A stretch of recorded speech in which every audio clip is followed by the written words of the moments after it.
Hello, I'm Montse Alvarado. EWTN News In Depth is next. Joyous songs and a joyous welcome. Top stories of 2021 impacting the Catholic Church, including the historic papal trip to Iraq and its impression on the war-torn country. This is a really amazing opportunity for the people of God to speak up. Giving a voice to the faithful. The international program the Vatican launched that could alter the future of the Church. And the Supreme Court's landmark decision in favor of Catholic social services supporting religious freedom. An EWTN News In Depth Year in Review starts now.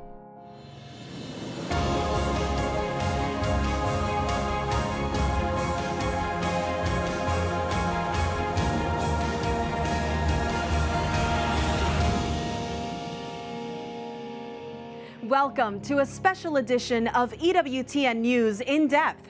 Looking back to look forward. We cover some of the top stories we've aired since our launch in March of 2021. While this program is the network's newest offering, not even a year old, this team has brought you comprehensive coverage of some of the biggest stories impacting the Church and the faithful across the globe, including the Us military withdrawal from Afghanistan, passionate protests at the Supreme Court as justices heard abortion-related cases, the impacts of COVID-19 on education and religious freedom, and efforts for financial transparency at the Vatican. The first major story featured our Holy Father, the papal visit to Iraq. That's where we begin our show today. Pope Francis is the first pope to travel to Iraq, fulfilling a hope of St. Pope John Paul II.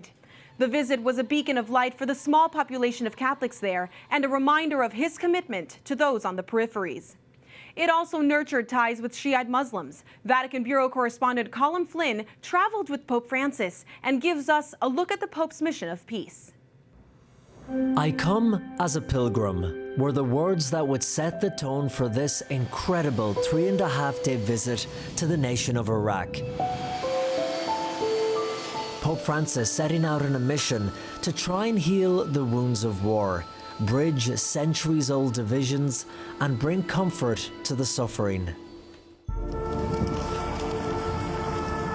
Now, the rockets hit this morning around 7 a.m. With recent suicide bombings and rocket attacks, the Iraqi army and secret service took no chances on this trip, and security was tight. One Iraqi man I spoke to said he had not seen so much military since the war. At the presidential palace, the Holy Father meets President Barham Salih. These Iraqi children present the Pope with flowers in the colors of Vatican City. But it was far from the elegance and splendor of the palace that Pope Francis was to have the most important meeting of his trip. For it was down this dilapidated alleyway in the holy city of Najaf that Iraq's most revered Shia cleric welcomed the pontiff into his home. The Grand Ayatollah Ali al-Sistani is seen as the spiritual leader of Iraqi Shia community, and behind closed doors, away from the world's press and TV cameras, the two talked for 45 minutes. After it was revealed, the Grand Ayatollah said that he believed Christians should be able to live in peace, and they should also have the same rights as all other citizens. His statements were breaking news across the Arab world. Roman Catholic church के सरबराह pope Francis की Ayatollah उज़्मा Syed Ali Sistani से मुलाकात. Later that day, Pope Francis flies by helicopter to the Nineveh Plains, the birthplace of Abraham, father of the three main monotheistic religions. Ali El-Kildali is with the local Christian community. When Mr. Pope Francis is coming, he sent to the world about peace. In the presence of Christians, Muslims, and other religious groups, Pope Francis says, "We seem to have returned home." Dr. Hamad is a spokesperson for the Sunni community, and he's part of the delegation organized to welcome Pope Francis. Papa Francis, welcome to Iraq, where you give the message of peace. At the St. Joseph's Chaldean Church in Baghdad, the Pope celebrates Mass in the Chaldean Rite, the first time a pontiff has ever done so. It sends out a message to the Iraqi people. You are part of the global church. On the Pope's final day, the most dangerous part of his journey, as he visits the city of Mosul, where ISIS first took root, the same terrorist group who once threatened to behead him. Now he stands in the middle of the rubble and ruins left after the war and says, hope is more powerful than hatred, and peace is more powerful than war. These words echo through the devastated city, bringing hope to those who hear it, like 26-year-old Rajid, who was 16 when she and her family had to flee. It's a big thing that when you like remember the bad days, and now in that time we couldn't imagine even that we're gonna be here again and we're gonna celebrate like Pope's coming. It's a huge happiness. The Holy Father brings his historic trip to Iraq to a close by celebrating Mass with 10,000 people at a stadium in the city of Erbil. In his sermon, Pope Francis said that he saw firsthand during this journey that the Church in Iraq is alive and that Christ is alive and at work with his holy and faithful people. In Baghdad, Iraq, Colm Flynn, EWTN News In Depth. The Archbishop of Erbil, Iraq, was part of the delegation that traveled with Pope Francis. We spoke with His Eminence Bashar Warda about the significance of the trip, particularly the Holy Father's focus on interreligious dialogue. Here's an excerpt. His Holiness is setting an example of a real, authentic dialogue, not to sit around the table for others to come, to discuss and do the dialogue. No. I will leave my place in Rome and go to the other who is different and make the dialogue. Once this step's been taken, you can't imagine the response because you are leaving yourself at the disposal of the others. That's what God did also when he became and was one of us. He took flesh and yes, the response could be people would accept him or people would refuse him. Ayatollah said that over the last 10 years he haven't received anyone. So that model is needed. Another major news story from the Middle East that we covered in 2021, the U.S. military withdrawal from Afghanistan, the end of a 20-year war, America's longest military engagement. The abrupt withdrawal prompted many to seek asylum and assistance from U.S. forces to leave the country in fear of living under Taliban rule. Some 80,000 refugees were flown to the United States. Military cargo planes were packed with those lucky enough to get on board. Many arrived at Dulles International Airport for processing, faced with uncertainty and worried about those they left behind and their transition into living in America. Americans and American charities stepped up to help, providing donations of money, food, clothing, and housing. Pope Francis has spoken many times on the plight of refugees fleeing war, famine, and violence in search of a better life. The Holy Father's defense of migrants and refugees is a cornerstone of his papacy, and he continually calls for Catholics to welcome the migrant neighbor.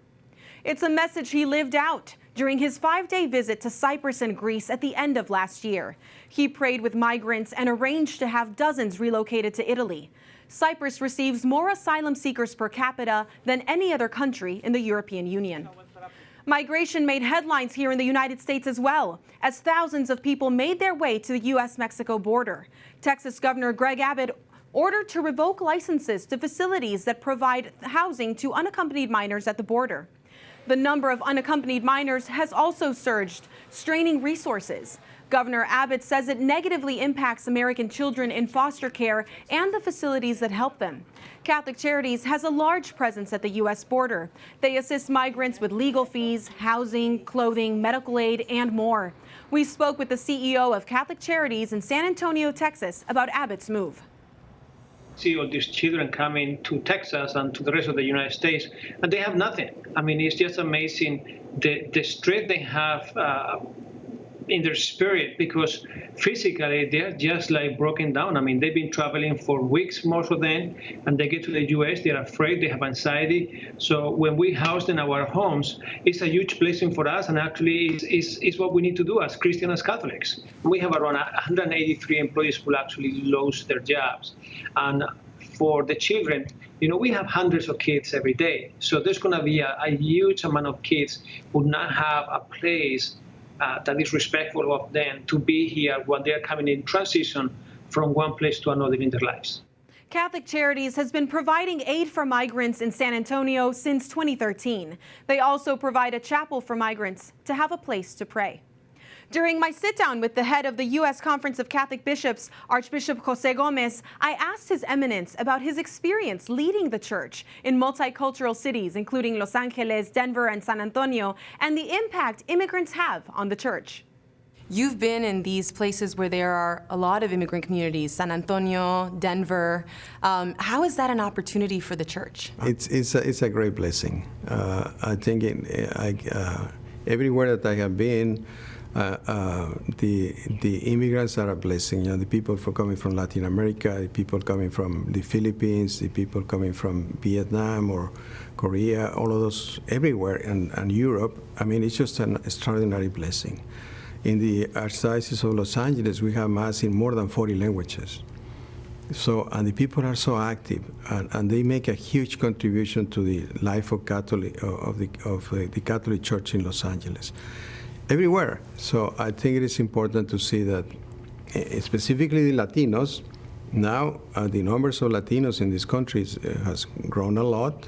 I think more than 50% of Catholics under 18 are Latino heritage. So, and it's a great opportunity for the Church in the United States to get them involved and participate actively in the life of the Church. I think it's a blessing. Archbishop Gomez says that no matter where immigrants come from, it's his experience that time and time again, they all come together and integrate and truly become one parish. Divisive decisions by Catholic bishops in Germany, the moves they made that are contrary to Catholic teaching. That's next in our recap of the top stories of 2021. Pope Francis wants to make sure that everybody who wants to have a voice has a voice. The launch of a worldwide campaign to listen to the needs of Catholics, how you can participate. Believing in Jesus Christ in the Eucharist, the event that drew hundreds of thousands to worship.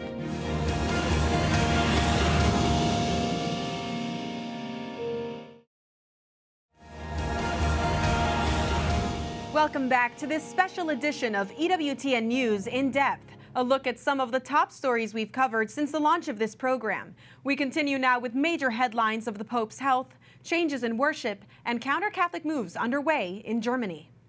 In July, Pope Francis had surgery on his colon, sparking prayers for his health worldwide.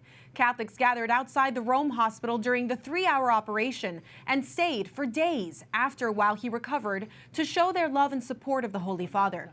While in the hospital, Pope Francis visited sick children and delivered his Angelus from the 10th floor.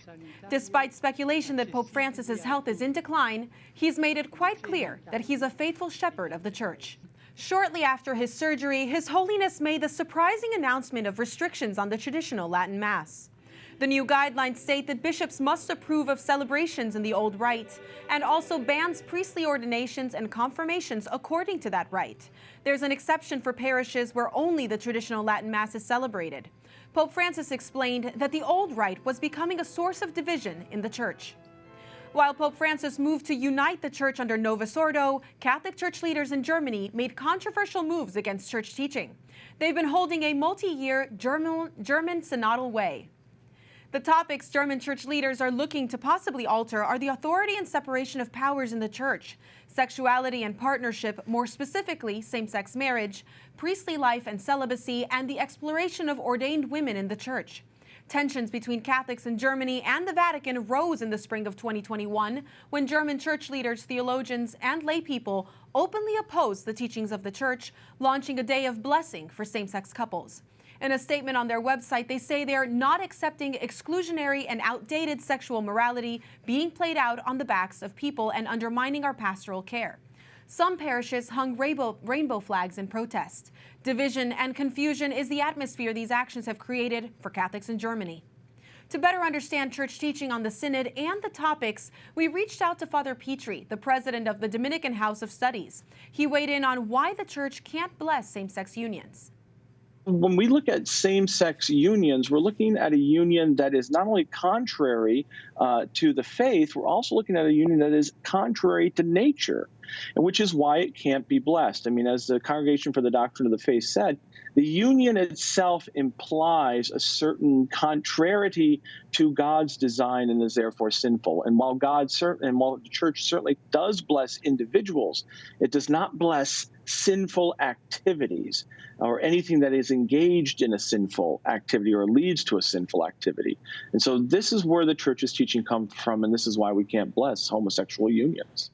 The German Synodal Way is expected to conclude in February of this year. As Rome keeps a close eye on the controversial changes proposed in the German Synodal Way, Pope Francis launched a new synod, the Global Synod on Synodality. Mark Irons spoke with parishioners and church leaders to give us a better understanding of what Catholics worldwide are invited to do. Lay people around the world like Verlene Scott have a chance to contribute to the next synod taking place in the Catholic Church. With this, you feel like you have a voice, and I think we need that now especially. After Vatican II in the 1960s, synods, or the gathering of bishops together with the Pope, have happened every few years. Catholic bishops from around the world gather in Rome for the Synod of Bishops, and they advise the Holy Father on pastoral questions that are proposed by him. Father Don Planty, a priest in the Diocese of Arlington, Virginia, says over the years, synod themes and topics discussed have varied. In October 2023, bishops will gather for their next meeting, but Pope Francis has opened the synod now, inviting lay Catholics around the world to join with their local church leaders and take part in a 2-year process. Every diocese in the country, led by its bishop, to have its own synodal consultations, to reach out as much as possible to all the faithful of the diocese, but also to those in the margins, those who are fallen away. Pope Francis says the synod has 3 key words: communion, participation, and mission. It's being referred to as the Synod on Synodality. As defined by the Holy Father, is a walking together on a journey. Father Jerry Francic, pastor of Sacred Heart in the Archdiocese of Baltimore, says it may sound confusing, but he sees a clear purpose. The whole goal that I see, the question is, where is the Holy Spirit leading the church now? What are we supposed to be doing to bring the gospel of Jesus to the world? And that may be, we may have to do it in a different way than we've done. Like other churches around the world, Sacred Heart will let lay people come forward to share the joys and challenges of their journey in the Catholic faith, kicking off the synodal process by hosting listening sessions. And Pope Francis can't emphasize the importance of that enough. The Holy Father says, look others in the eye and listen to what they have to say. Sacred Heart parishioner Verlene Scott sees this synod as a chance to raise important concerns. Issues like bringing people back into the church, the young people, we really need them. They're our future. In his opening synod address last month, Pope Francis acknowledged each person may bring questions and hopes. But as a reminder, he said, the synod is not a parliament or an opinion poll. The synod is an ecclesial event, and its protagonist is the Holy Spirit. For Catholics concerned about the synod threatening church teachings and doctrine, Father Planty says this. So it's not a question of fundamental doctrine or fundamental moral teachings of the church being up for grabs or up for debate. That's not what this is about. This is about how we can better fulfill our mission going forward. And Father Francic says the synod process could be healing to those who have no one to hear them. Maybe that's part of what the church is asking us to do these days, is just to allow a place for people to be heard who have no other place to go. And that would be beautiful in itself. Mark Irons, EWTN News In Depth. A call to listening for the global church. Father David McCallum, who is on the Commission for Methodology for the Synod, shared what he was seeing from dioceses kicking off their participation in this historic event. It's really an amazing moment, right, in this history of the church, at a time when we're still recovering in many ways from the sexual abuse scandals and from the ways that they were managed, and from this challenge of being really in isolation from COVID.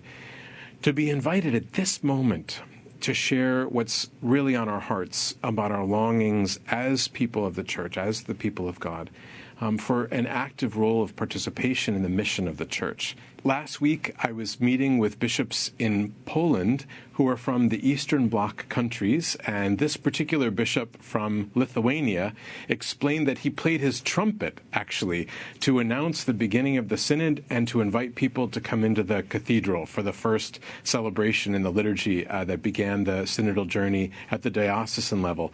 So you get that kind of joyful, I'd say energetic response from dioceses, and it's happening around the world. The discussions at dioceses in the U.S. will be submitted to the United States Conference of Catholic Bishops. We'll make sure to keep you updated as the synod unfolds. Another USCCB initiative drew national media attention last year after drawing up a document on Eucharistic coherence. A document some theorized would prescribe denying communion to public officials who oppose church teaching on abortion, mainly Speaker Pelosi and President Biden. The document makes no explicit mention denying communion to any public officials, and bishops say it was and is aimed at explaining the significance of the Eucharist, as a recent poll revealed that about half of the U.S. Catholics don't know or accept the core Catholic belief of the real presence of Christ in the Eucharist.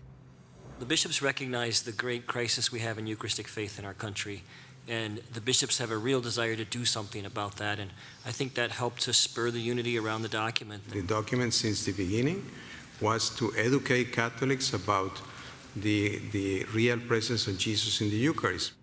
Bishops say they hope the document will help springboard plans for a nationwide Eucharistic revival in the U.S. A Eucharistic Congress is planned for July of 2024, and leaders hope some 80,000 people will attend. A major global event related to the Eucharist was the International Eucharistic Congress, held back in September. After a year hiatus due to the pandemic, hundreds of thousands gathered in Budapest to praise our Lord. Colin Flynn was on the ground in Hungary. Hello from Budapest, the capital of Hungary, here in the center of Europe. I'm standing in Kossuth Square in front of the magnificent Parliament building, also known as the House of the Country. It's located on the banks of the Danube River, which flows through the heart of the city, separating Buda and Pest, the two parts that make up Budapest. And this beautiful city is the backdrop for this year's International Eucharistic Congress.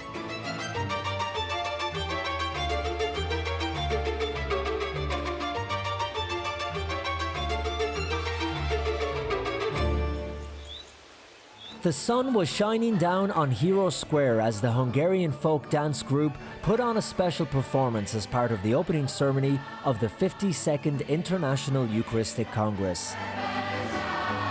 Thousands of Hungarians filled the square as well as lined the streets. A choir of over 1,000 singers was made up not only of Catholics, but people of other faiths were invited to join as well, many from the Lutheran Church. Also in attendance were 1,300 young people from all over Hungary who were there to make their first Holy Communion. But it was the next day, Monday morning, that the business of the Congress got underway. And this is the very heart of the Congress, the Expo Center, where more than 200,000 people have registered to attend the various talks, programs and workshops across the week. After Mass in the main hall, the keynote speakers took to the stage across the week, one of the first being Cardinal Gerald Lacroix from Quebec in Canada. He spoke to a crowd of mainly young people about striving for peace in the world.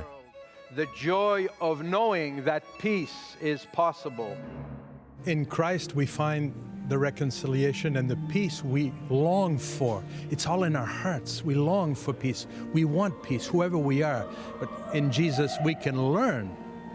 We can encounter the Prince of Peace, and he gives us his peace for ourselves and to share with the world. That's enough. Cardinal Louis Raphael Sacco from Iraq spoke about the persecution of Christians in his country. 48 people killed during the Mass, and among them 2 young people, 2 young priests, and I have had them in the seminary when I was rector of the seminary. He also said the Pope's visit to Iraq earlier this year changed the nation. He changed the mentality. You know, he was speaking many times about fraternity and also diversity. We are all brothers and sisters. We don't have to destroy each other. We have to respect each other and to respect the diversity. Behind the scenes at the Congress, there was a huge organizational effort with hundreds of young people volunteering. I think it's great. I think everyone's so enthusiastic, everyone's so keen, and everyone's so faithful. So we're having a very good time here. EWTN broadcast live from the Congress across the week, and during an interview, Cardinal John Onayeko said that even though he does not understand how the bread turns to the body of Christ, he believes in it. And I must say, even Cardinal Onayeko does not understand how the bread in my hand becomes the body of the Lord Jesus Christ. But I believe it. Yes. That's the point. I believe it. And the belief I have is a gift of God. Laudato Si.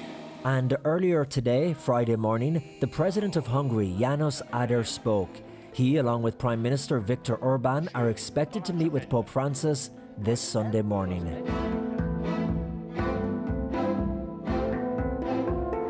On Sunday, Pope Francis will bring to a close the Eucharistic Congress by celebrating Mass here in Freedom Square. And this will be a big moment for Hungary, as the last time they had a papal visit was 25 years ago. That was Pope John Paul II in 1996.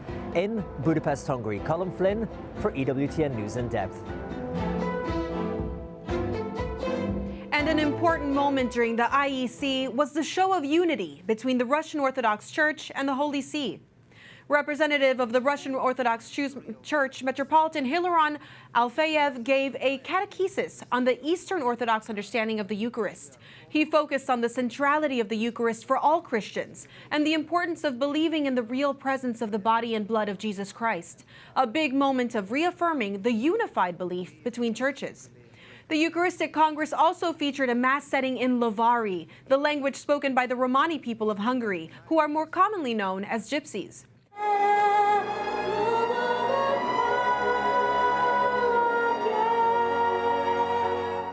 The Mass setting marked a significant moment for the traditionally nomadic Romani people, who are Hungary's largest minority group. The authentic musical composition was written just for the occasion. I also hope that we can perform this Mass in many countries and many cities. I think this cultural event also helps the people to accept each other. So music bringing Catholics together. The full text of the Bible was translated and published in the Gypsy or Lovari language only a few years ago. As the International Eucharistic Congress wrapped up, I had the honor of speaking with His Eminence Cardinal Jean-Claude Hollerich, the Archbishop of Luxembourg. He weighed in on the disturbing trend in the decline of Catholic membership throughout Europe, made worse by the pandemic, and his hopes for the future. I see in my own home country, in Luxembourg, many people have stopped coming to church during pandemia, and they will not come back because they were cultural Christians. So they were used to come to Mass, as I have a certain ritual for taking my coffee in the morning. And now they have noticed that they do not need, in fact, this ritual. They can live without it. So they will not come back. But I think that, of course, every person who doesn't come back, it's a pity. But at the same time, it's also a chance for the Church, because we can gather really the strength of the people who have believed and make a new start. I think it's time to make a new start for evangelization in Europe. The percentage of Europeans who identify as Catholic has dropped significantly. The Pew Research Center indicates that in 1910, 65% of all Catholics lived in Europe. In 2010, that number dropped to 25%. The next International Eucharistic Congress will be held in 2024 in Ecuador. Continuing our look back at 2021's Catholic headlines, the Vatican moves toward financial transparency after a massive financial scandal. Plus, they're drawing this line to exclude religious schools. And they're hostile to religion in this context. Supreme Court justices hear a case that could impact the future of funding for Catholic schools.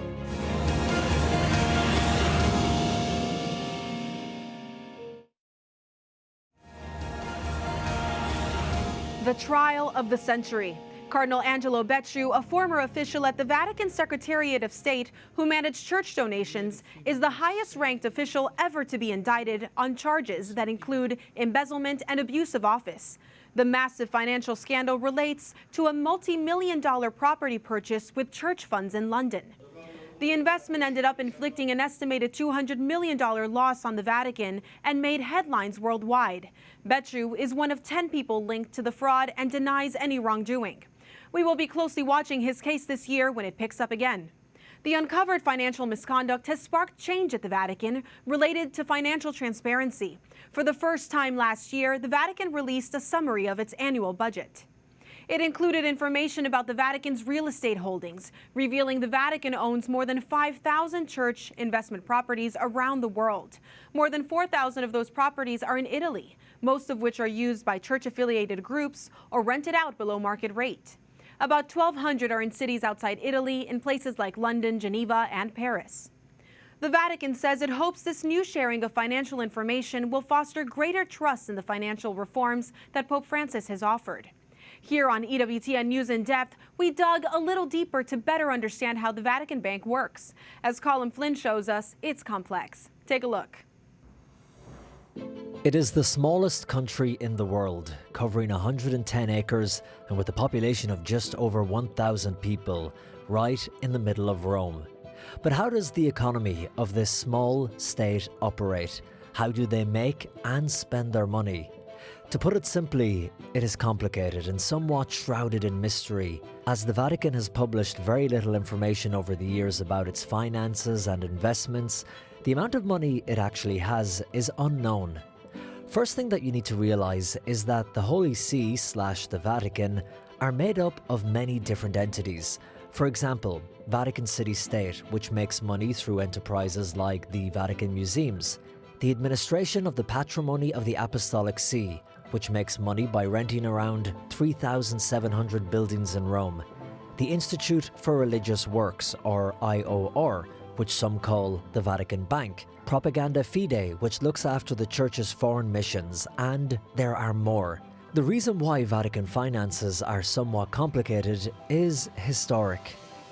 Vatican finances, the modern ones, developed with Vatican City State that was born in 1929. But the Vatican State, in fact, existed before. It was the Pontifical States, and they were composed of donations. The Pope's territories were generally donations by faithful people. So all these donations needed an administration, and the administrations became furtherly and furtherly more complicated. The problem with understanding where the Vatican stands financially is that traditionally each body within the Vatican has been overseeing its own finances. Until now, there hasn't been an overarching body governing all the finances. But what about the Vatican Bank? We hear this name a lot in the media. Well, its full name is the Institute for Religious Works, and this institution is perhaps the most controversial and little understood part of the Vatican's finances. And despite being referred to as a bank, it's not actually a bank. They call it the Vatican Bank because IOR makes money transfer, delivers salaries, so they think it's a bank because it has some bank operations, and it also has investments, obviously. But in fact, it is not a bank. This is not actually a bank, because when you have a bank, the business of the bank is to lend money. Well, the Vatican Bank will never lend you money. It has no branches outside of the Vatican. There is just one branch, and it's in the Vatican. They just receive money, and they administer the money and send it to the missions. That's why it's the works of religion. It's not a bank because it does not lend money. However, it does give out money, mainly to religious orders and other church bodies around the world. And as it is located within the state of Vatican City, it is not bound by many of the same financial regulations as other banks, let's say just a few hundred meters away in Italy. This is useful for the church as it can transfer money to other parts of the world that may be blacklisted in other banks. Imagine that you have a congregation of nuns that they work in Sudan. What happens is that the financial system may not allow you to send money there because of money laundering or because of terrorism. So what happens is that the Vatican allows this possibility because it's not an Italian financial institution, and it sends money and it receives money. But because of the lack of regulations, over the decades it has been at the center of numerous scandals and accusations of mismanagement and fraud. At the end of 2018, its assets were valued at about $5.6 billion. Another Vatican institution which raises funds is the Pontifical Mission Societies, whose aim is to aid missionaries all over the globe. What is the overall budget of the Pontifical Mission Societies per year? Normally we have $130–140 million. Our aim is first of all to support the activity of the local church. Every diocese can present a certain amount of projects for special needs, to build up a chapel, for example, or to print liturgical books, or to help sisters in a monastery. How do you ensure that the money you send out and allocate is used properly? Like many other Vatican entities, they self-govern their finances and hold themselves accountable. They also work closely with the papal nuncios in the countries to which they give funds to, and the local bishops, to try and make sure that the money goes towards the causes they are intended for. But I would add one other thing which is important to me. This is the principle of trust. Within the church, we should also trust each other. Trust, and now transparency. As part of ongoing efforts for financial reform at the Vatican, Pope Francis has established the Vatican Council for the Economy to bring the Vatican's accounting and financial transparency up to international standards. The council is made up of cardinals and lay members, like Ruth Kelly, a former education secretary in the United Kingdom, who says the Vatican financial structure is different to most others she's seen. There are clerics at the heart of major decisions in the Holy See, many of whom have not been involved, in fact the majority of whom have not been involved in equivalent organisations before starting to run major sums of money. So there's both a difference in terms of the experience of the people involved and the expectations, I suppose, which arguably are even higher than you might expect in a secular organisation. To be brutally honest about it, it's not clear how funds have been flowing and how they've been managed because the transparency hasn't been there. Changes are taking place, but some wonder, will these changes and consolidation of funds be a help or hindrance to the mission of the Church? What I said, it is not in order to avoid transparency, because we are looking for transparency. But my point is we have to add to normal bureaucratic or business criteria, we have to add another criterion which is typical for the Church, which is the trust to the person. If we do not trust to the person, we can do nothing. The many holy people working here in the Holy See understand that there's a mission that should never depend on economic dynamics. You should be very aware that the people working with the money understand the mission. If you separate both, you may have a lot of money, but you may lose the mission. In Rome, Colm Flynn, EWTN News In Depth. As Colm reported, very few people have a handle on the complexities of Vatican finances. One of those people is Marianne Glendon, a former U.S. ambassador to the Holy See and a member of the Papal Commission set up to ensure transparency at the Vatican Bank. She joined us on the record to share her experience in that position. Here's a part of the interview. A recent decree from Pope Francis, motu proprio, was asking for more transparency. Is that actually possible?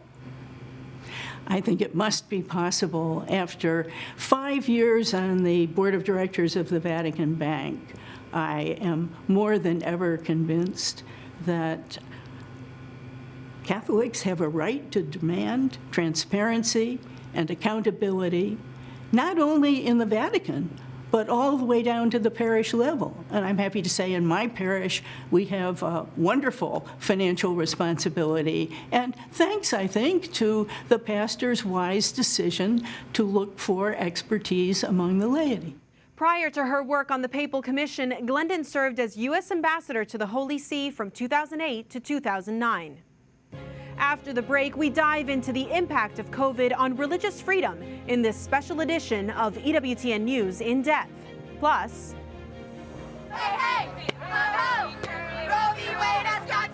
pro-life and pro-abortion Americans raised their voices outside the Supreme Court for a case that could potentially overturn Roe and Casey.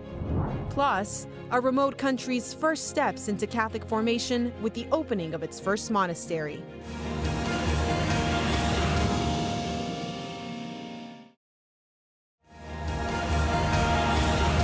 As we enter the third year of the COVID pandemic, its worldwide impact on lives, health, and the economy is indisputable. It's been the center of debate for lawmakers, health professionals, and education and religious leaders working to find the right path to continue life safely.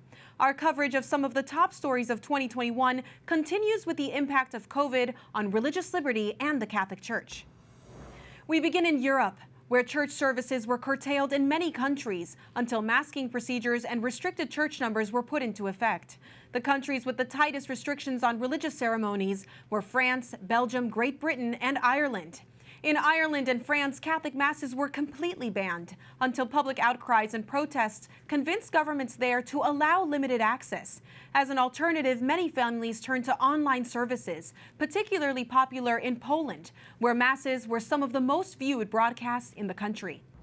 Legal challenges were instrumental in keeping religious services accessible to worshipers in the United States. Some cities created an all-out ban on indoor worship, but court cases helped churches, mosques, and synagogues keep their doors open to a larger percentage of the faithful to attend services safely and responsibly. Challenges to restrictions on religious services were taken all the way to the U.S. Supreme Court as COVID restrictions were lifted on so-called essential businesses like casinos and liquor stores. Religious institutions asked and got equal treatment to reopen. The pandemic also forced school closures, Catholic schools among them. That caused hardships on both students and their parents, many of whom were trying to work from home and supervise their children at the same time. But Catholic schools proved to be role models for the nation and public schools as they successfully navigated the way to reopening. Recognizing the critical need for in-person learning, the Catholic school system moved to the forefront to figure out COVID safety protocols and procedures. After an initial closure, the National Catholic Educational Association says more than 90% of Catholic schools were teaching their students in person, unlike many public schools which offered virtual learning only. As a result, there's been an uptick in non-Catholic parents transferring their children to Catholic schools, impressed by the strong emphasis on the whole child and strong character development. Catholic schools in New York worked quickly to get children back in the classroom, but they had to fight for emergency COVID funding. Cardinal Timothy Dolan, Archbishop of the Archdiocese of New York, described the important role Catholic schools played during the pandemic. Our schools have always been highly admired, okay? But now, my God, everybody, they become acclaimed internationally. Even people that don't like us, and there's quite a few, have said, you know what, the Catholic schools have done it well. There's sort of like a rising crescendo of praise for our Catholic schools because we said the best way we can serve the community is to safely get our kids back to school, to obey all the precautions, but to listen to the experts say that kids are going to be safe there. And darn it, we did it. Even when the government schools open back up, more and more people are saying, thank God the Catholic schools were there. Thank God they put our kids first. Thank God they did it very, very safely. And we who went there from the government schools really like what we saw. Catholic schools in Maine became the focus of a legal battle that also reached the Supreme Court at the end of last year. Maine is a vastly rural state that lacks public education in many areas. Mark Irons gives us a look at oral argument and what justices had to say. God save the United States and this honorable court. The Supreme Court examines a case, Carson versus Macon, that could have major implications for religious freedom and school choice. In Maine, a vastly rural state, not all public school districts have secondary schools. So the state offers tuition assistance to parents, allowing their children to attend private schools. But there are requirements. Maine says it must be a non-sectarian school in accordance with the First Amendment of the United States Constitution. That is now being challenged at the High Court. Maine's sectarian exclusion discriminates based on religion. Like all discrimination based on religion, it should be subjected to strict scrutiny and held unconstitutional. During oral argument Wednesday, Michael Bendez, an attorney arguing on behalf of two families from Maine, says the court should follow precedent set in previous cases, including one last year when the court ruled public education funds in Montana could go to private schools. Writing the majority opinion, Chief Justice John Roberts said then, a state need not subsidize private education, but once a state decides to do so, it cannot disqualify some private schools solely because they are religious. The state of Maine argues their case is different. The state is allowed to use its pocketbook to promote the values that it has decided it wants to promote. And so this is a spending program, and what Maine wants to advance is religious neutrality. We want schools to be neither for nor against any particular religion. Christopher Taub, Maine's Chief Deputy Attorney General, says the tuition restriction doesn't apply to schools that have a religious status, only those where religious values are instilled. But the Institute for Justice, the law firm representing the parents in this case, is questioning that line of distinction. You have to look at the underlying motivation here. Why would they try to draw this line? They're drawing this line to exclude religious schools. And they're hostile to religion in this context. Supreme Court justices weighed in Wednesday. Turning attention away from the state, Justice Elena Kagan was critical of some of the Christian schools referenced in the case, saying their school policies discriminate against homosexuals. I mean, these schools are overtly discriminatory. They're proudly discriminatory. Other people won't understand why in the world their taxpayer dollars are going to discriminatory schools. Justice Samuel Alito questioning why Maine prevents tuition assistance from going to religious schools now, when for decades that wasn't the case. Maine didn't rule out these schools until, for many, many years, the parents were permitted to send their children to those schools. And we spoke to Alana Stevenson, a Catholic school principal in Maine, who has had to turn away some students because Maine's program will not assist them. Occasionally we have parents who just can't afford the tuition dollars and the agreements that we need on our end. So, it's a hard conversation to have. Mark Irons, EWTN News in Depth. Catholic Social Services in Philadelphia were at the center of another Supreme Court case in 2021. Justices made a landmark unanimous decision siding with foster mothers and Catholic foster care agencies to protect religious freedom. Foster moms Sharon L. Fulton and Tony Sims Bush filed their case because the city of Philadelphia required the agency they work with, Catholic Social Services, to endorse same-sex relationships, which violates Catholic Church teaching. The Catholic mothers said they have a right to practice their faith. We spoke with attorney Lori Wyndham, who argued the case for the mothers. The Supreme Court in this case said that Philadelphia was wrong to try and exclude Catholic social services because of its religious beliefs and practices regarding marriage. And this is a really powerful statement coming from all 9 justices. We've seen the court in recent years go in other directions with same-sex marriage, with hiring and firing protections. But what they did this time was they all came together and realized that there was a common sense solution here, that it was not necessary to exclude Catholic social services from foster care in Philadelphia, and that in fact it was counterproductive because it meant fewer homes available for children and less support for foster moms. Philadelphia has 29 other foster care programs that do work with same-sex couples, and Catholic Charities in Philadelphia has reopened its doors. A case that brought hundreds outside the Supreme Court building just after Thanksgiving, Dobbs versus Jackson. An abortion case that looked at a Mississippi law restricting abortion after 15 weeks of pregnancy, giving hope to pro-life advocates around the country.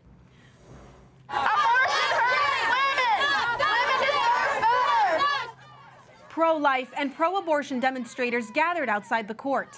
If the justices find the Mississippi law is legal, it could overrule previous Supreme Court decisions in Roe versus Wade and clarified by Planned Parenthood versus Casey that prevent states from restricting abortion before 24 weeks of pregnancy. This 24-week limit, or viability, refers to evolving medical opinion on a baby's ability to survive on its own outside the womb, a major argument in the case. As noted by Dr. Gracie Pozo Christie, the science of viability has changed. The line of viability has moved drastically. Children as young as 21 weeks old, 21 and a couple of days, have survived with extensive help from the neonatal ICU, of course. We've also had tremendous advances in our knowledge of fetal pain. For instance, we know that fetuses can feel pain much earlier than we thought that they could, even maybe up to 12 weeks, as early as 12 weeks, which is something that should give all of us pause. And also my own particular field, which is radiology. I do fetal ultrasounds, and that didn't even really exist in 1973. Justices will decide this case by the end of this Supreme Court term. Up next, big steps for smaller Catholic communities, the remote areas where the church is growing.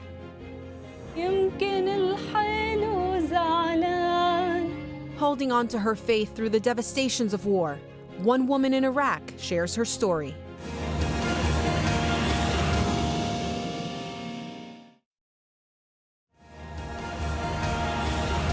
We've covered multiple landmark moments impacting Catholics worldwide in this episode, from the Vatican finance scandal to the groundbreaking Supreme Court case involving Catholic foster care. Now, we turn to historic news from underreported Catholic communities. A first-of-its-kind Catholic consecration in the Central Asian country of Kazakhstan. Bishop Evgeny Zynkovsky is the first native-born priest from Kazakhstan to be ordained a bishop and to serve in his homeland. Born there under Soviet rule, he knew nothing about faith or religion until he visited Poland as a teenager and entered a church for the first time, where he says God entered his heart. His ordination as a bishop in September also marked the 9th anniversary of the consecration of the largest Catholic church in Central Asia, the cathedral in the city of Karaganda, Kazakhstan. As we pray for Catholics in Kazakhstan, we also pray for another Central Asian country, Tajikistan. The remote country is just now pioneering its Catholic faith formation. Tajikistan is surrounded by Afghanistan, China, Uzbekistan, and Kyrgyzstan. With fanfare and celebration, a new monastery opened there in July on independent mission lands created by St. John Paul II. The apostolic administrator of neighboring Uzbekistan presided over a holy mass, joined by all priests active in his country, the religious community, and lay people. 4 nuns will make up the contemplative community in Tajikistan. They have committed themselves to a life of prayer, devoted especially to the evangelization of the Catholic Church in Asia. We bring this episode to a close now, ending where we began, in Iraq, with the story of one girl who held her faith through the war.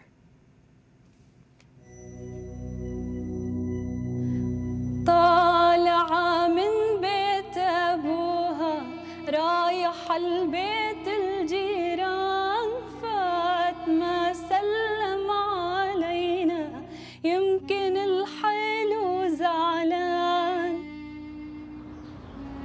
بالنسبة لطفل صغير For a child, the word war wasn't very familiar.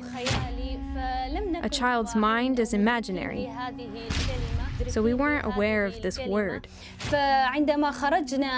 It was a really tragic night, being suddenly made to leave your home, your friends, the people you already know. It was really terrible.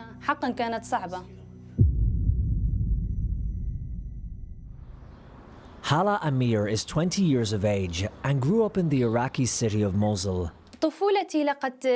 My childhood was a lot of fun. I was kind of a naughty child.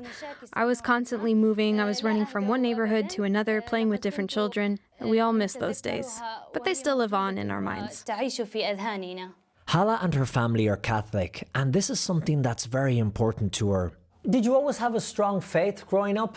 Yes, the church is our second home. My father is a deacon and my mother is very active as well. My uncle is a priest and I myself am very active in the parish. So the faith starts in your own home and then the church grows in our own lives. When Hala was just 14 years of age, her world was turned upside down when the war started, and her family, along with thousands of others, had to flee from ISIS. Hala, take me back to that night when you and your family had to evacuate your house. You had to flee your home. It was difficult because you were used to something specific and suddenly you have to get used to another environment. That night, when we left our home, we walked some kilometers away to reach another county. It was a really tragic night, being suddenly made to leave your home, your friends, the people you already know. It was really terrible. But also our way of thinking changed from childish thoughts to an adult way of thinking. We didn't live our teenage years. We became more aware of the serious matters in life, like the meaning of family. We saw children and old people killed before our eyes. After 3.5 years, it was eventually safe enough for Hala and her family to return to their home in Mosul and start to rebuild their lives. But it still saddens her today when she sees Christians continue to be persecuted in Iraq. Seeing your country get worse day after day makes you feel bad because of the unusual situation. And it keeps getting worse day after day in many areas of life. And this makes us really sad. Today, Hala is studying dentistry at college in Mosul, and her faith is as strong as ever. Sure, this has an effect on your way of thinking and on the faith, the experiences you live. In the war, we formed a strong personality, one that doesn't fear, facing life and the reality. So also our faith has been changed through the daily troubles. And when you pray, and when you see that God is listening to you, your faith becomes stronger and deeper. Colm Flynn for EWTN News In Depth. We enjoyed taking a look at the top stories of 2021 here on EWTN News In Depth. Next week, tune in for a new episode featuring an on-the-record interview with the Apostolic Nuncio, the ambassador of the Holy See to the United States. See you next week, same time, same place, for more in-depth Catholic conversations.